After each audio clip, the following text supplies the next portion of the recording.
자, 이기영의 고향을 한번 해보겠습니다.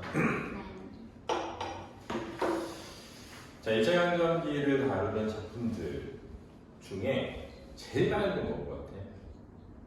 제일 많은 거는 기회주의적인 인간형에 대한 비판. 이게 일단 많고, 그 다음은 물질 만능주의에 대한 비판. 이게 좀 많고, 그 다음은 지식인이 나오게 되면은 지식인이 가지고 있는 어떤 한계가 있단 말이에요. 현실을 비판적으로 바라보긴 하지만 실천하지 못하는. 근데 이 이기영의 고향은 어떤 점에서 좀 특이하냐면은 이 농촌 소설이야. 내년에 일제강점기에 농촌의 삶은 더욱더 고통스러운 삶이었단 말이야. 이중으로 수탈을 받기 때문에. 알았지?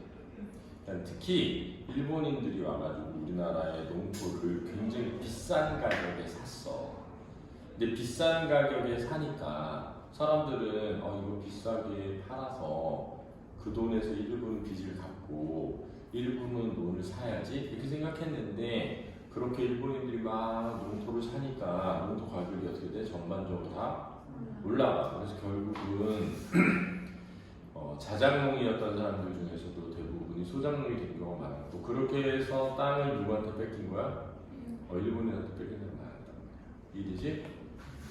근데 이 이기영의 고향은 좀 특이한 점이 뭐냐면 여기 이제 동경 유학생 출신의 지식인이 나오는데, 이 지식인이 농촌으로 돌아와서 그렇지? 농민들의 의식을 개혁하고, 그렇지? 이 지배계층, 지주층하고 싸우는, 실천하는 지식인의 올바른 모습을 보여줍니다. 그런 점이 가장 중요한 특징이야. 그렇지? 자, 김희준은 주인공이야. 5년간의 동경 유학 생활을 마치고 고향인 원터 마을로 돌아온다. 그 사이 마을 주위에는 철로가 놓이고 제사공장이 들어섰으나, 자, 이런 거 있잖아. 무슨 화를 겪고 있는 거야? 근대화를 겪고 있는 거지. 원래 우리나라가 일제강점기와 함께 근대화가 시작됐다는 특징이 있단 말이야. 그렇지? 제사공장이 들어섰으나, 제사공장 뭐 하는데요? 실 만드는, 그렇지? 제작하다, 실사자. 원터마을 사람들의 삶은 나아지지 않았다. 그치? 근대화되는 과정에 그 이익을 대부분 일본하고 친일파들이 가져갔어. 그렇지? 마을 사람들은 유학까지 가는 희준이 고향에서 다시 소작농을 하는 것에 실망하지만, 희준은 개의치 않고 직접 농사를 지으며 농촌을 바꿔나가기로 결심한다. 실천적 지식인의 등장이라고 하는 특징입니다. 희준은 야학을 운영하는 한편 농민의 단결을 위해 두레를 결성하는데 앞장선다. 저녁 때 마을 사람은 집집이 저녁을 치르고 있어 나왔다. 여자들도 쌀이만 밖으로 바람을 쐬러 하나둘씩 나온다. 한낮에 쩔쩔 끓던 불볕인 계절적 배경이 언제야? 여름. 저녁이 되어도 땅이 식지 않았다. 북소리가 둥둥 울리자, 이 북소리는 농악이 시작되는 걸 알리는 거야. 그들은 신이 나서 모두들 종자나무 밑으로 모였다는 뜻이야. 풍물이 제각기 소리를 내니 마을에는 벼랑과 명절 기분이 떠돌았다. 왜? 즐거움이 느껴지는 거야. 어린애들은 함성을 울리며 돌아다닌다. 내일부터 두레를 나서게 되었는데, 자, 두레를 누가 조직했어? 희준이다. 그렇지? 농민들을 뭐하기 위해서? 결속시키려고 하니? 원래 노동자나 농민들의 힘은 어디서 오냐면 단결에서 온단 말이야. 그렇지? 하나로 뭉쳐서 싸워야 이기는 거거든. 안승학이도 저녁을 먹고 나와서 구경을 하다가 무슨 생각이 들었는지 자기 놈부터 매달라는 부탁을 자청해서 말한다. 안승학은 김희준과 대립관계에 놓여있는 반동인물이야. 김희준은 무슨 인물이야? 주동인물. 그래, 희준이의 반론으로 그를 좌상으로 축혀 올리고 희준이는 공원이 되었다. 그런데 반론은 제안을 펴는 걸 반론이다. 그렇지? 제안을 펴다. 희준이가 반론해서 이렇게 하자고 해서, 그는 누구지? 안승학이는 좌상이 되었고 좌상은 뭐야? 오두머리. 희준이는 공원이 되었고 공원은 뭐야? 실물을 맡아서 하는 사람.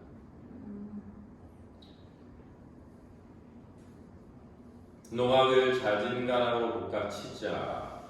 구경꾼들은 쇠잡이들 몇 겹으로 둘러쌌다. 쇠잡이는 보통 꽹과리나 징치는 사람.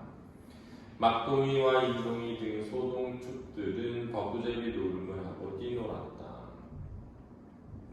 벚구는 약간 작은 북 같은 거, 작은 북, 그렇지?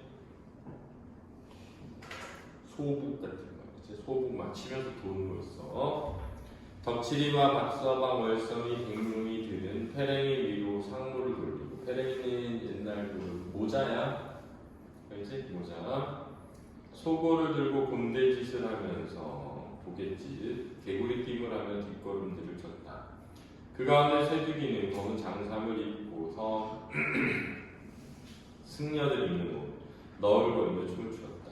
좋다 벚구야. 희준이는 자비손 속에서, 자비손은 농기구 같은 것 잡는 부분이야. 그렇지? 농기구 같은 것을 잡는 부분, 풍물이나 농기구 같은 것을 잡는 부분, 징을 치며 돌아다녔다. 이 바람에 김선달도 신명이 나서 부세 앞에 마주 돌아서서 발을 굴러가며 자진가를 넘겼다. 부세는 이제 상쇠라는 것이 상쇠가 놀이를 이끄는 사람이고, 부세는 그 옆에서 두 번째로 이제 리드하는 사람이야. 이튿날 아침에 집집마다 한 명씩 나선 구례꾼들은 농기구를 앞세우고 안승하기에 구례논부터 기을 냈다. 구례논은 기름진 논. 깽갱깽 깽갱깽 깽갱 깽갱 깽갱깽 풍물 소리야, 알지? 깽가리 칠 때 이런 소리 난다. 깽깽깽깽깽깽깽깽깽 이렇게 한단 말이야. 아침에가 삐주름이 솟을 무렵에 이슬은 함함하게 풀 끝에 맺히고 함함하게 탐스럽게 시원한 바람이 산들산들 내를 건너 시냇물 저편으로 불어온다. 깃발이 펄펄 날린다. 두레를 날리는 깃발을 장잎을 내뽑은 벼 포기 위로는, 근데 장잎은 가장 나중에 나오는 잎이야. 일면으로 퍼렇게 푸른 물결이 궁실거린다. 푸른 물결은 벼가 아직 익기 전의 모습이야. 그들은 머리에 수건을 질끈 누르고 꽁무니에는 일제히 호미를 찾다. 호미 농기구예요. 세포잠방이 위에 등걸이만 걸치고, 세포잠방이는 잠방이라고 일할 때 입는 옷이야. 등걸이도 옷이야. 호도 등을 걸치는, 등만 덮는. 허벅다리까지 들어간 장단지가 개구리를 잡아먹은 뱀의 배처럼 뿔룩 나온 다리로 이슬 엉킨 논두렁 사이를 일렬로 늘어서서 걸어간다. 묘사되고 있고, 그 중에 희준이의 하얀 다리도 섞여서 따라갔다. 왜 하얗지? 지식인이어서 농사일을 계속 해오지 않은 거죠. 두레가 들어 마을 사람들의 일부는 통일되었다. 백룡이 모친과 세득이 모친도 두레바람에 화해를 하게 되었다. 인동이와 막동이 사이도 옥매듭이 풀어졌다. 옥매듭이 갈등.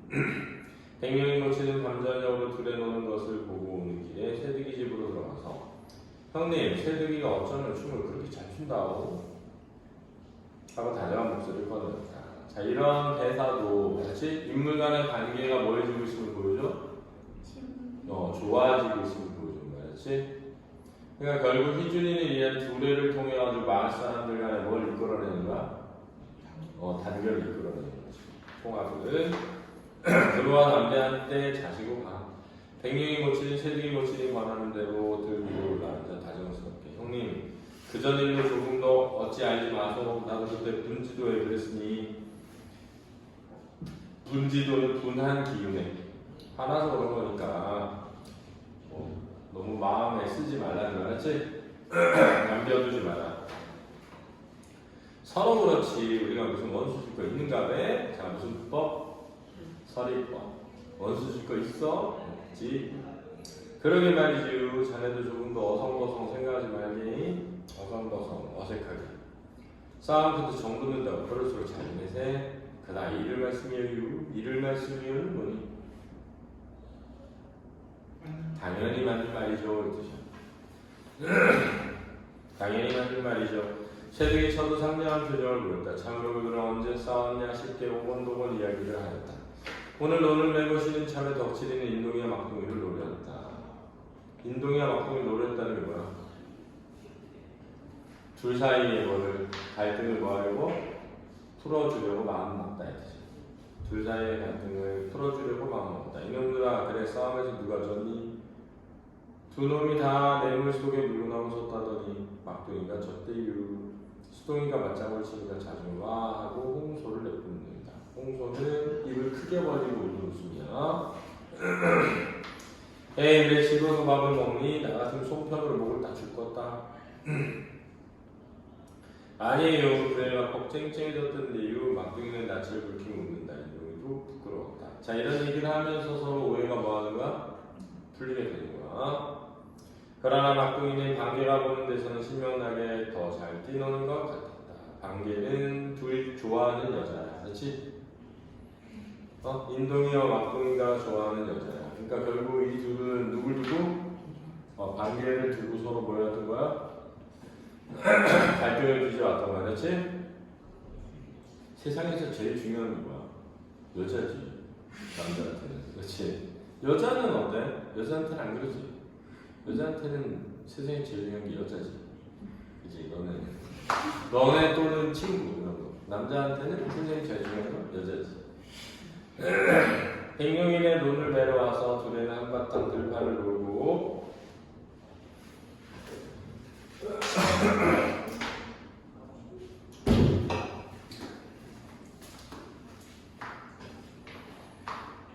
저녁 때에 실참이 되었다는 그들은 논두렁에 앉아 담배를 피운다.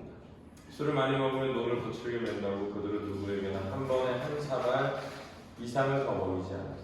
지금 그들은 담배 연기에 쌓여 이야기의 꽃을 피웠을 때 희준이도 그들의 뒤늦게 앉아 한 주량 들었다.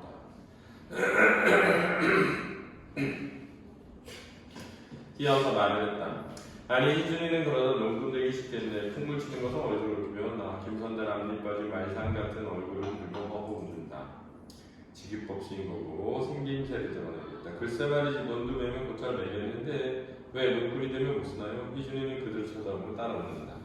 자네 같은 사람이 농꾼이 앉아서 잘 살 수가 있을 텐데 참 사람 불리기요. 왜 월급 생활 안 한다나? 월급 생활은 직장을 얻어서 하는 거 알았지? 하고 조첨지는 참으로 의심스러운 듯 희준을 노려본다. 월급 생활보다도 이런 일 하는 것이 제일 좋아요. 그래도 무슨 주의가 다르게 그렇지 않은가? 우리 같은 무지한 백성이야 여국해서 땅을 퍼먹느냐 싶은데 원창.